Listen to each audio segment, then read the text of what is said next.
Hi everyone, today we're taking a look at how to make soft layered parathas. These are so much fun to make. It does take a little bit of planning ahead of time and resting the dough, but it's quite straightforward. Make them a couple of times and you will be making perfect tasting layered parathas at home. So let's have a look. To a large clean bowl, we'll be adding 500 grams of plain flour, 1 egg at room temperature,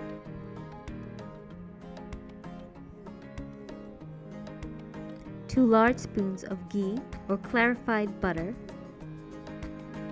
2.5 tablespoons of roasted semolina,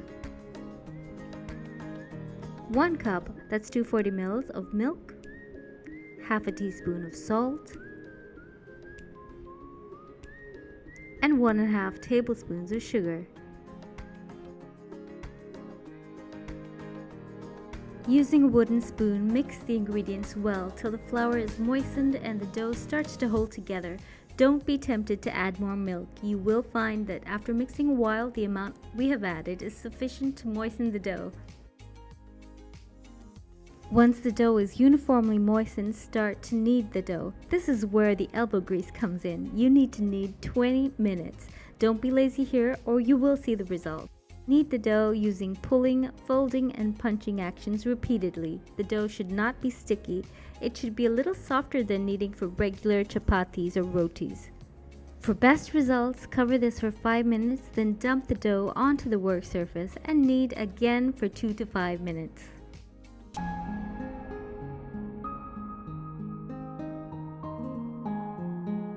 Make a soft, smooth ball of dough. It should bounce back slightly when poked.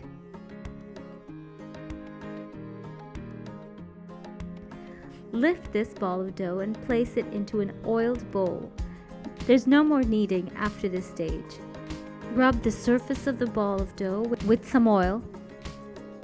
Cover the bowl with a damp cloth and place a lid on top. Keep this aside for 3 hours to ensure a soft paratha. This waiting time is essential. After 3 hours, lift out the dough and do not knead but stretch it into a smooth, elongated log shape.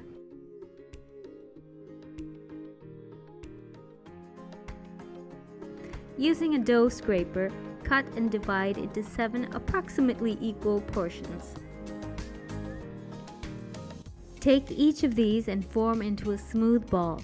To do so, slightly stretch each portion and use your fist from below to push or blow it out like a balloon on top. Pinch the bottom part in your hand and press onto the work surface. This gives a smooth top surface without any cracks, sort of like making buns. Return these balls into the bowl, seam side down. Lightly rub with oil over the surface. Cover again with a damp cloth and lid and set aside for 15 minutes this time. Clean the work surface by wiping down with a cloth and hot water, then use kitchen paper or towels to wipe dry. Add some oil and rub over the work surface. Working with 1 ball of dough at a time, press gently and then proceed to roll using a rolling pin. Roll out as wide and thin as possible into a rectangular sheet. You should be able to see the work surface through the sheet of dough. It should be that thin.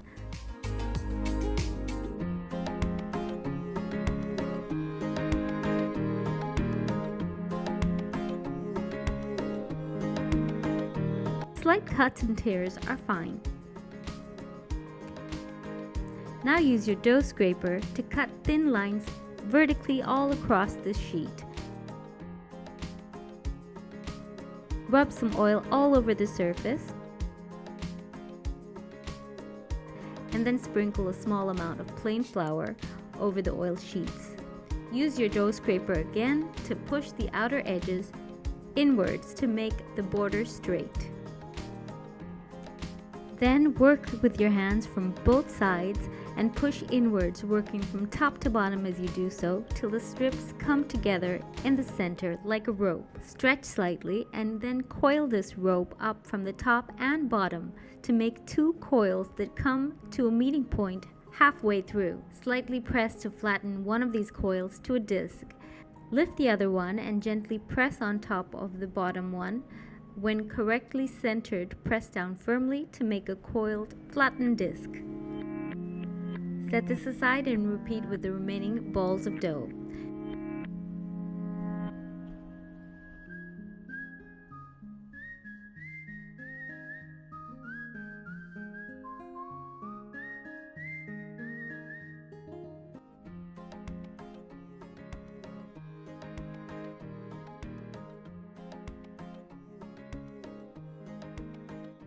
Now it's time to rest these discs of dough one last time, this time 30 minutes. Just leave them on the workspace since they have enough oil. They will not dry out. If they do seem a little bit dry to you, simply rub a little bit of oil on them so that they don't develop a dry skin layer. The gluten relaxes when the dough rests, giving a softer texture when you make these parathas. After the 30-minute resting period, place each disc on the oiled work surface again and using a rolling pin, apply gentle force only to roll out again. Do not use excessive force while rolling out here because that will cause the layers to be sealed together. Applying gentle force allows the layers to separate after cooking. The disc should roll out really easily into relatively large sized parathas. To cook the paratha at home, non-stick pans are preferred. Although cast iron skillets are often used, the heat can often cause the paratha to go hard and brown too fast. When using non-stick, place the pan on a very low flame and bring it up to heat gradually. Place one rolled out paratha at a time and cook on a very low heat slowly. When the bottom side develops just a little bit of color, flip over and cook till you get the same color on the next side. Add a little oil to the pan in between flips.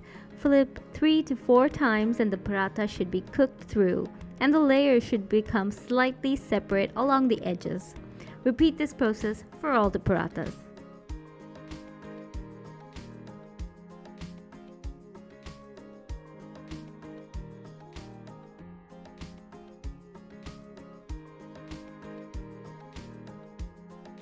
As you cook them, place 2 parathas at a time while they're still hot on a clean surface and scrunch them together between your hands using a clapping action. Do this 2 to 3 times. This helps to release the layers, and it must be done while the parathas are still hot. Transfer all these parathas to a casserole to keep them nice and warm till it's time to serve. Yummy layered parathas are ready. Serve this hot with your favorite curries. Hope you enjoyed the quick video tutorial. Thanks a lot for watching, guys. Please subscribe to my channel. Recipes are simple. Bye.